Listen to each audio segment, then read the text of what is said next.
I am at the vet, so my day was busy so far. Sorry, I say that every time, I guess. I was up at 5:30. I went to the farm. I wanted to get White Tiger trained. I trained White Tiger in 2 minutes, last half in 58 seconds. He looked very, very good. We did not train Cavil Hanover No Pine yet. We're going to try and get them trained tomorrow. We got to get a mile into.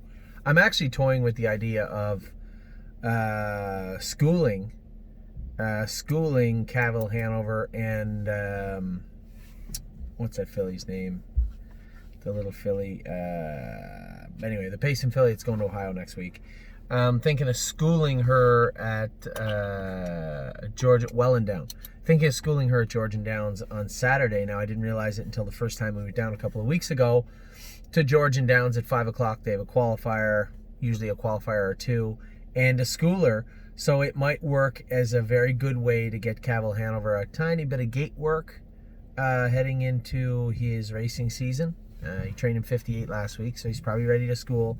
And it would never hurt to get, it would be a simulated trip, I guess, for Welland Down, as she would go from Northfield to Scioto to race in the next generation.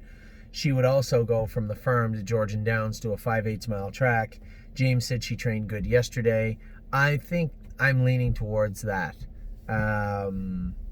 It might actually give me an opportunity. I didn't mean to. I was debating, going back and forth. Do I qualify Let's Roll On? Do I not qualify Let's Roll On? Is he ready to go? You see the trailer moving, and there's 2 horses in the back. I'll get to that in a minute. And I didn't put him in. I opted not to put him in. But now that I'm schooling these 2 horses, it may give me an opportunity to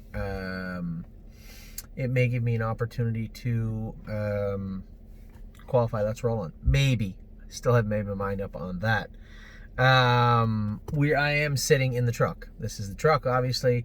I'm sitting here. What I did was trained White Tiger, went to the track and qualified Cambridge Star, I'm Hill on Wheels. Well, Mario went with 2 of them. I'm Hill on Wheels, Argento, Off-Road Hanover, and Muscle Chrome. 5 horses. I had to leave early to bring 5 horses to the vet clinic. There's nothing really wrong with them that I know of, but we're getting them checked out.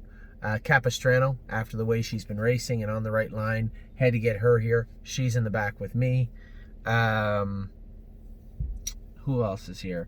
Eternity Road is here, obviously. Still trying to combat that thing with his left hind. We'll have some finality, some closure today. I've asked the vet to help me make a decision what we're going to do with him short-term and long-term and move forward. There's nothing that would stop him from racing. The problem we have is I don't ever want Eternity Road to be in a, we'll wait and see type situation, because if he hurt himself, that would be on me. I want to make sure that a colt that we know is a good colt. He's already trained in 2-1 come half in 57 seconds. So for the people out there saying, well, he's not there yet, he was there. He is there. I just want to make sure he remains there. So Eternity Road is here. So Admirable. Top speed, she has a couple of wrinkles that we're trying to get looked at. She looks fine jogging and training slow, but at that top speed, we got a problem. GW Chrome is here getting prepped for next Friday. So the veterinary, we just looked at him. She's going to shock his knees and do some vet work on his stifles. And Canadian Titan. I've had a couple of people ask me. I feel bad. I didn't really send out a note. She made a break last week training and hit her ankle. Bruised her ankle, didn't cut it. So it filled up a bit. It was a little tender, a little sore. 2 things. I want to make sure everything's okay with it. I'm pretty sure it is. Secondly, we'll probably shock that ankle to help her. And if the joint itself has a little inflammation and pressure, we may inject that ankle also. I'll have the veterinarian go over her also, just to make sure, now that we're here, now that we're racing, is there any other spots we should look at? So those are the horses that came to the veterinarian. And then this morning, as I said, trained White Tiger in 2 minutes. He was very, very good. Cambridge Star, 2-3-3 last quarter in 29. I was talking to a friend, actually the breeder of the horse, Steve. And I said, I'm going on the track and I'm thinking to myself, here's a horse that we had trained in 2.5, 2.6, put him into qualify and scratched him because he had a high temperature.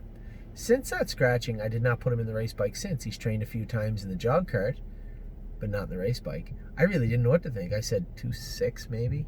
Maybe you go 2.6. Laughed, followed along, finished up good. 2-3-3 last quarter and 29-3. actually surprised the hell out of me. He's got a little pop, this guy. I like him. I'm Hill on Wheels, 2-2-1. Last half in a minute or thereabouts. Last quarter in 29-2. Adequate. He did okay. Argento was good, but I still couldn't give him his head. 2-1-2 last half, 58-3 last quarter in 29-2, but still could not let him trot at all. If you watch the whole video after the wire, I kicked the earplugs out just to see, go away, fly, just to see what he would do. What's he gonna do? He made a break. He went to bust forward and leaped. Because I can't release him yet. I think it's a combination of things. We're going to have him up to the vet. A little something left hind maybe, bugging him. And we still have the double trailers on him behind. I think maybe we'll go to an aluminum shoe on him behind if he can handle it. First things first, have him to the vet. Then we'll make a decision on the shoeing. Off-road Hanover, I expected a mile in 2 minutes. I think Mario did too. He cheats a little bit. Nice colt, beautiful gate, flawless gate. Him and Walk on the Moon probably have two of the nicest gates in the entire facility. But just don't know if he's really up to putting out just yet. So we'll probably race him in like Hanover or Grand River, hide him for a little bit. I know he's got a stake in Freehold later in the summer, but this is a colt that could mature into a decent type of horse, a decent sort. I mean, the only thing that would really slow him down or hold him up is his own attitude. So he doesn't have a bad attitude, but I wish he had a little more Rocky Balboa and a little less the Russian from Rocky Balboa in him. So Off-Road Hanover was good, and then I had to leave to come here, so Sylvain Filion was sitting there. I said, hey, would you mind going with Muscle Chrome? She's pretty easy to go, especially on a big track. I warmed her up. I thought she was great. We made a little adjustment with her hobbles, I believe, added a gating strap on the left. Her mile was good. 2-1-3 last quarter in 30 seconds. That was good enough for me. I have not talked to Sylvain yet, but I assume he was fine with the work she put out. Also, now we did have some emails last night. Again, I apologize. I went to sleep last night. I fell asleep. I didn't get to update anybody after Grand River. I watched Rose Run Valiant. He was okay. You know, I think there's nothing wrong with Rose Run Valiant, but he needs to be in where he can win, so we are going to find him that class. I think next week he'll be in to go in the condition claimer where Styx was last night. And people might not like to hear that, but we need to race the horses where they can win. It's very tough right now in Ontario to find classes we can win. We have them at our disposal in Ohio. We better damn well use them. So I think Rose Run Valiant will have a tiny little slide in competition. We will forego the Buckeye like we did with Susie K. I'm not going to Scioto to have her bridle ripped off. I'm going to put her in where she can do some damage in the condition claimer. These horses can graduate and regress back and forth to the classes, but we need to get them in where they can do at least some of the time. So Rose Run Valiant will be heading for the condition claimer next week. Sometimes things happen. Obviously stopped yesterday. We had a couple of very poor performances yesterday. I wouldn't call Italian Grits poor. I'll get to that in a second, but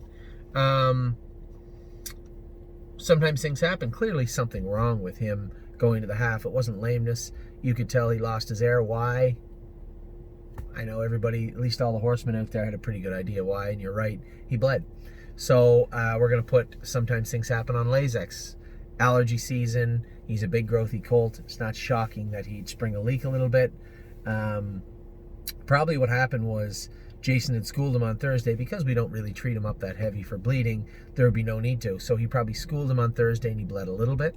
It obviously doesn't always come out their nose. Sometimes it's in their throat, it's in their lungs. It can cause inflammation and soreness and a little bit of redness in their airway.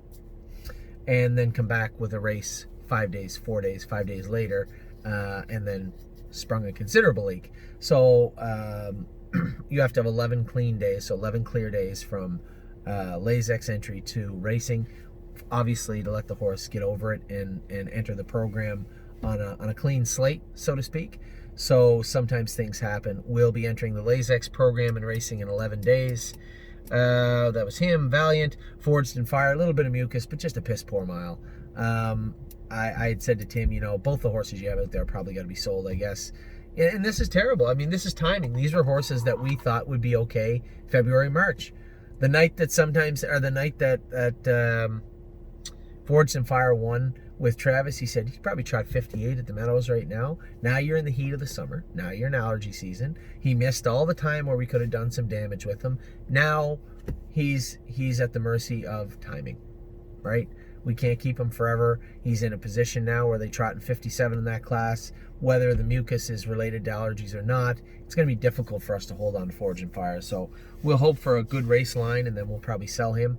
And then I'll Play It Alone also is in the same boat. Time when he could have maybe done some damage and grown up as a horse and done some good for the stable.ca, for our clients, for me, for all of us, and for Tim. That time's come and gone, right? That was at the same time. February, March, and April. Now we're into July. They're starting to go fast. He's reverted back to his somewhat insanity. He drew the rail on Wednesday, and I'm like, good. Then Tim texted me and said, oh, there was a screw up in the race. They had to redraw, and now he's got the 9-hole. It's not shocking. Seems like everything we get, 8-hole or 9-hole. I broke down, told one of our clients yesterday, we just asked for the outside. That way it reduces the disappointment when we all draw 8 or 9. We've had tough draws. Not much you can do about it. Northern Blizzard 9-hole tonight. Johan drew all right. But then you got Italian Grit last night. I think Italian Grit's a little immature. But I was so surprised how mature he was mentally.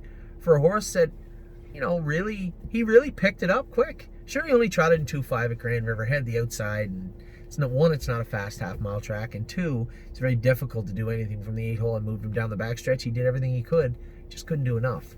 So I think probably I'm really only talking to one person, my partner on the horse, Mark Adams.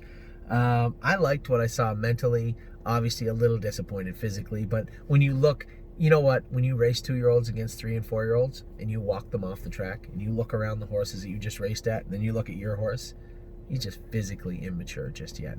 But did as much as he could, which was impressive. I was happy with his attitude, was happy with his work ethic, was happy with his gait, his intelligence on the track.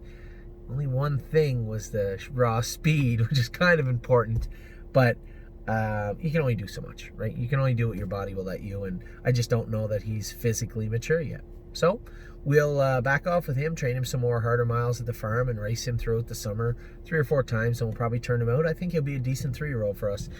But, excuse me, I would say we don't need to make any payments for the Hambletonian and or the Breeders' Crown. And I think Indiana's probably out of the question. There's nothing wrong with that. It's always nice to have a useful horse. Is he useful right now? No, he's not now. But I would think, looking at what I saw last night, you add muscle and weight to that, raw piece of clay that I raced last night in Italian Grit, and I think you might have an okay horse. So for Mark, my partner out there, I'll give you a call later on, but I wouldn't be too concerned with Italian Grit. Yes, I'd love him to be faster, but I think the speed will probably come as we move along down the line. So that is about it. Lots to talk about today. Yesterday, I was trying to think what I do yesterday, because I know I went to Grand River, but I was tired, and I drove to the border, and I got my B1 yesterday. So I was informed at the border that horse racing in Ohio is essential services somehow. So I'm good to go. I got my B1. I got my passport stamped. So next week, next Friday, I'll be in Northfield Park. I was going to go over Monday, Tuesday, and now that sometimes things happen, isn't going to the Buckeye, and neither is Rose Run Valiant. Hopefully Ryan Stahl can go drive the filly again, Ailsund again in Scioto. That would be nice. That leaves me with just having to be there Friday morning. I'd love to get in to go. I'd love to have Spirit of Deo in to go this week. That would be nice. Get a race into her, set all the equipment up the way we want it, the way it needs to be on our bike. And then, obviously James or somebody's going to have to fill in, but I think they'll be all right. I mean, I know, one of our clients said, well, all the starts with you she trotted, and every start except for one with other people she didn't. Listen, I'm not John Campbell, right? And I'm not Stanley Dancer or Bill O'Donnell or anybody else. I'm just Anthony. And surely to Jesus, somebody can get this filly around. She's not that hard to drive. So I think the trick is understanding where the hobbles need to be. It sounds like, well, you just snap them on the same place every week. Well, sometimes the harness moves. Sometimes if the head check's a little tighter, she'll pull the harness forward. Sometimes if she's got a big hold of you, you'll push the hobbles forward. She may need them.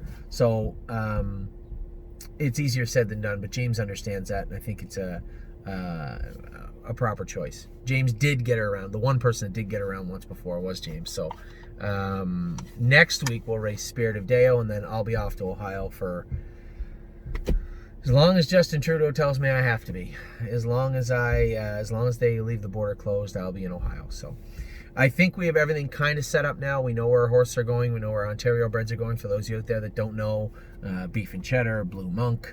I'll talk to Kevin about Adrenaline Rush. He's the only one up in the air still, but No Free Lunch is going to the gold. I think the other colts will probably be best to start off in the grassroots. It's at Mohawk anyway. So we'll have Blue Monk. There's a bunch of them. Better's Hope. Beef and Cheddar. I know I'm missing one that's important. Anyway, pretty much everybody but No Free Lunch will be going to the grassroots. The first start, that's July 6th. That is a Monday, I believe. Monday, July 6th here. No Free Lunch will be in next Friday here. Also, Harry Polton now has her and has had her. And James will probably drive and James will probably drive No Free Lunch. So a lot going on, but I'm starting to get a better handle on it now. Some horses need turned out. Some horses we're probably going to look at selling. Some horses are just going to advance forward, and then the rest of the stable will be working. So I will talk to you guys soon. I'm being summoned by the vet. Hope you're having a great day. Take care.